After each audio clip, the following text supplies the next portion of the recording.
anybody who makes a significant change in their life, they got to wrap their head around this. Sometimes the backlash you don't anticipate comes from people that are closer to you, whose lives are going to be the most disrupted by the change that you make. Yeah. So if you always giving. So if you're in a friendship and you always paying, then all of a sudden you set a boundary. It's like, I'm not paying anymore. Then Like, where you go? What people happened? can take you advocating for you as attacking them. And it's like, yo, there's nothing wrong with you, but this is not about you. This is about me. You are wherever your mind is. You are wherever your mind is. So like my body was in Kilmichael, Mississippi, and I was there in Kilmichael, Mississippi, but my mind was gone. far. Yeah. And I just learned you go to the next level head first. If you can get your head out, then your money will come out, your career will come out, your relationships will come out. And so, you know, we've talked a little bit off camera about some of the stuff that I teach, and it's weird. You kind of messed me up a little bit because you're able, it was almost like you made little comments and I felt like you were reading me a little bit. You know what? I do tend to read people a little bit. Okay, but it's okay. just a skill, and it's no harm. Yeah. No, it's I felt really like, just I like to see people. Yeah, I felt like you were reading me because Yeah. I was like, yo, how does she know? She's like, yo, like you mentioned, like you use David and Goliath a lot. I was like, you know, I really do because I see myself. I've always seen myself as that guy. But that's one of my favorite stories in the Bible. Yeah. It's one of the favorite allegories in that because it shows us, so it reveals to us like the development of a person. Sure. A development of purpose along the way. Yeah. And we can go ahead and talk about that because that was actually one of the questions I want to get to. You talk about David and Goliath so much. Yeah. And one of the things in your series that you're currently in, you talked about how the most courageous thing for David was not the fight itself. Yeah. It was that when he looked Saul in the face and said, I can't wear what doesn't fit me. Yeah. 100%. Have you ever been wearing things that didn't fit you? Yes, a lot. But the one that I feel like comes to my mind the most, that I feel like damaged me the most, was, and we talked a little bit about this off camera too, like the pastoral box. I felt like I kind of had to fit in because I got into this like really young. So I was going to law school. Then the second semester of my senior year, I decided not to and go to seminary. So I'm probably in my early 20s in seminary. And then I come out of seminary, I go right from undergrad to seminary, do that 3 years. And then a year after seminary, I plant a church. So I'm in like my early 20s. All the pastors I knew were like older. They talked old. They wore suits all the time. They wore hats. You know what I mean? Yeah. So I was like 26, like, what's up, Doc? You Like, know, what up, though? Yeah. And so it was like the box and the mold, and it became suffocating for me. It became emotionally unhealthy for me.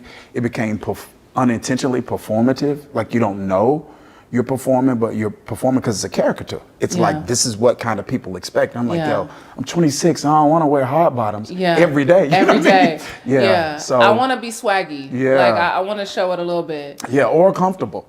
Right. Yeah. Just be comfortable. Yeah. So wearing things that don't fit. 2014. You're finishing up a book, you're finishing up doctoral work. Yes. And you experienced an anxiety attack. I did. And you said you were living right, but not living well. Yeah. So by that, this is what I mean. When I say living right and not living well, I was doing all of the stuff I was taught to do. Yeah, you was doing all with that. church. Yeah. Right? Yeah. So I was managing my life ethically because it tells you to live right. So I'm managing, loving my wife, raising my kids. So I'm doing that part. Yeah. I'm doing all the spiritual disciplines that tell you to do, pray, study, read the Bible, all of those kinds of things. So I was living right ethically, but I wasn't living well. And what I mean by that, I wasn't living with boundaries. Right? And so I was overcommitting. I was passive aggressive and not assertive. So I was people pleasing. So when someone would ask me to do something, what I would think more about was the negative reaction I was going to get from them as opposed to the negative impact it was going to have on my life. So I would have a bad season of my life just so that other people wouldn't feel bad about me telling them no. And so all of that overcommitment, because you mentioned the things that I was doing. I was finishing a book. I was finishing doctoral work. I was trying to lead the church, trying to raise a young family, and I was traveling everywhere, speaking all of the time. And it just got to the point where my body and my mind and I had never experienced that before.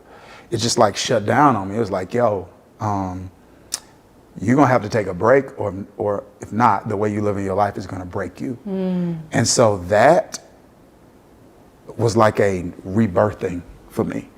Like the Dharius Daniels that came out of that season was a completely different Dharius Daniels. How that so? Forever altered me. How so? I want to frame this right, so like I don't say it the wrong way. But I saw, one of the first things I realized is that, my spiritual development alone is not enough. No. And that was like really a mindset shift for me. Does that make sense? It was like, it totally does. God is enough, but the stuff I'm learning in church is not enough. It's not enough. You need some other tools. I needed some other tools to live well. And once that happened, that's when I was like, you know what? I got a pastor. I need a coach. Yeah. I need somebody to help me navigate my life. Yeah. Yep. I was like, I need a therapist because I need to figure out what's happened in my past that's driving this overcommitment. Yeah. I need a coach to help me navigate my future. And so I feel like I went from just living right to living well with boundaries. I dealt with the stuff in my past in terms of people pleasing.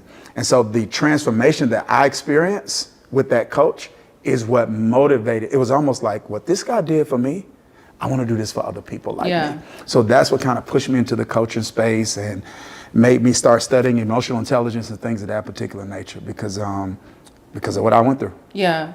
What pushback have you received? Because that's not, we often, because we're so used to playing a role, there are certain roles and certain expectations that people do have of us and certain things that we're not supposed to do because we have a level of spirituality, right? Yeah. So what type of pushback did you receive? It's been two types of pushback. Okay. So one is kind of the pushback that kind of comes from people that are not in your immediate circle, right? Yeah. Not like close relationships per se. Just people who might have been accustomed to me doing stuff for them all the time, whether that was coming to speak or this, that, and the other. Oh, the people who did not respect your boundaries. Yeah. Or they were used to, or they just, the only version of Dharius that they knew was a Dharius who didn't have boundaries.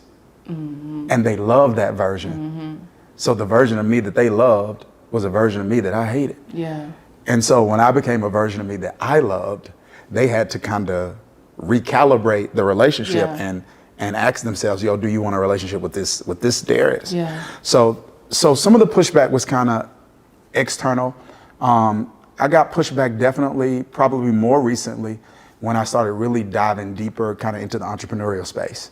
So that was like, I get a lot of pushback from that, which is the weirdest thing to me, right? They don't want you to live. They don't want you to do nothing. So it's like, okay, now wait a minute. So if I only pastor a church, you say I'm getting the church money, right? Listen. So if I'm like, okay, don't worry about the church money. I'm gonna go out here and get my money. It's like you need to be in the church. It's like wait a minute. This is every weird. Turn is something. Yeah. So I got that kind of pushback, but I think the most difficult, and this is something that anybody who makes a significant change in their life, they got to wrap their head around this.